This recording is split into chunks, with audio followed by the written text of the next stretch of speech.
are the salt of the earth. But if the salt loses its saltiness, how can it be made salty again? It is no longer good for anything, except to be thrown out and trampled underfoot.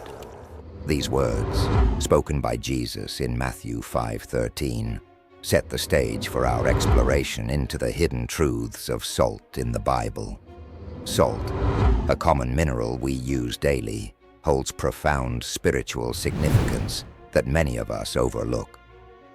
Today we'll delve deep into the biblical understanding of salt, its divine purpose, and its role as a spiritual weapon. From the very beginning of creation, God imbued salt with a special authority. It's not just a seasoning or preservative, it's a substance with divine purpose. Think about it. Why would Jesus use salt as a metaphor for his followers if it didn't hold deep spiritual meaning? This isn't just about flavor. It's about power, purification, and covenant. As we embark on this journey through biblical history and spiritual warfare, I invite you to open your minds and hearts. What role does salt play in your life? Have you ever considered its spiritual implications? Share your thoughts in the chat below, and let's explore this together. And if you're finding this intriguing, don't forget to check out our other videos on biblical symbolism and join our Celestial Chronicles community for more insights. Let's start at the beginning. The very beginning. When God created the heavens and the earth, he also created salt. It wasn't an afterthought or a byproduct. It was intentional. Salt was given a specific authority by the Creator himself. But what exactly is this authority? Salt has the power to season and preserve.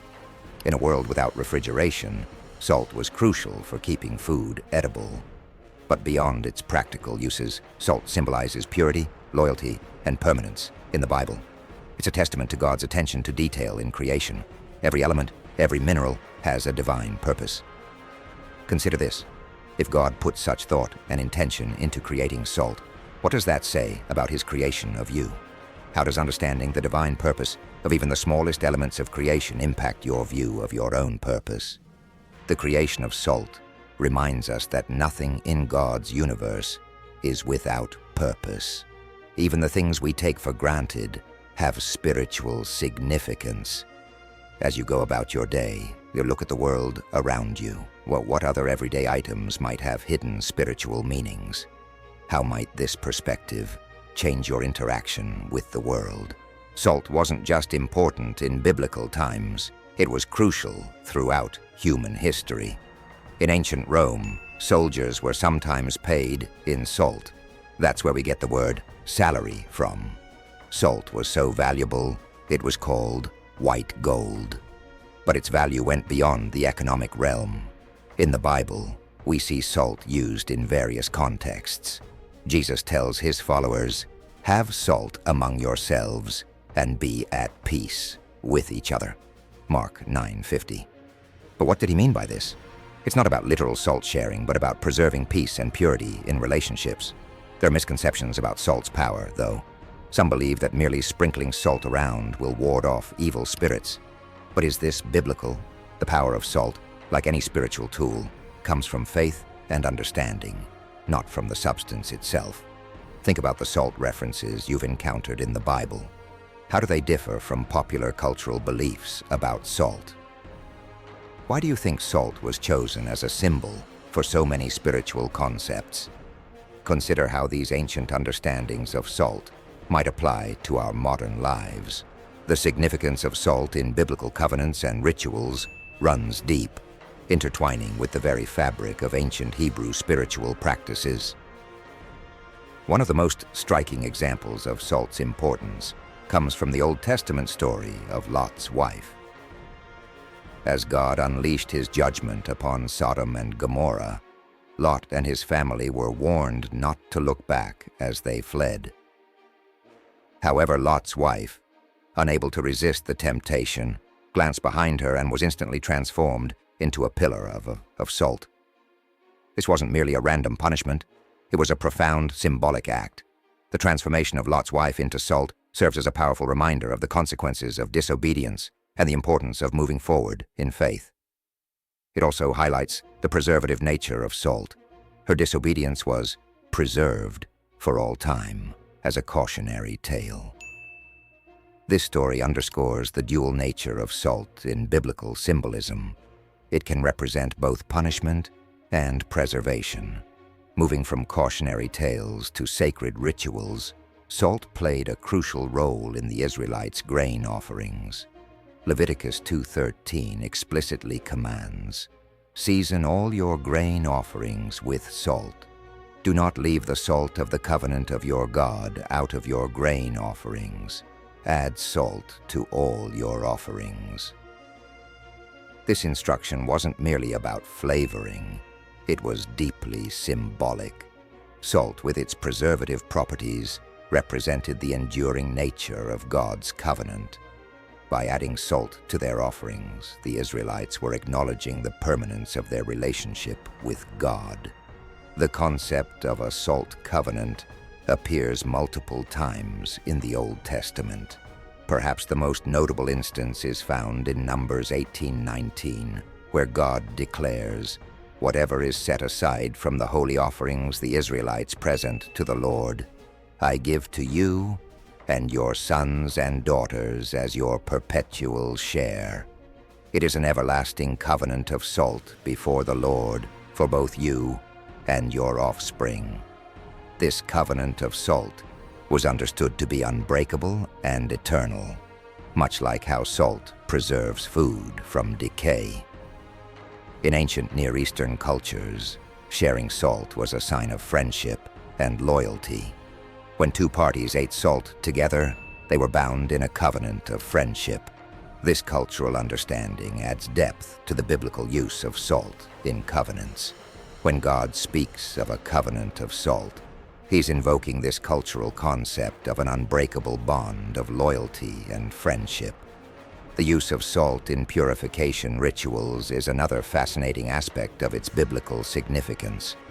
In 2 Kings 2:19-22, we see the prophet Elisha using salt to purify a polluted spring. This act wasn't just about making the water potable. It was a spiritual cleansing, demonstrating God's power to purify and restore. These various uses of salt in biblical covenants and rituals paint a picture of its multifaceted spiritual significance. Salt represented purity, preservation, loyalty, and the enduring nature of God's promises. It was a tangible reminder of the intangible realities of faith. As we reflect on these ancient practices, we're invited to consider their relevance in our modern spiritual lives.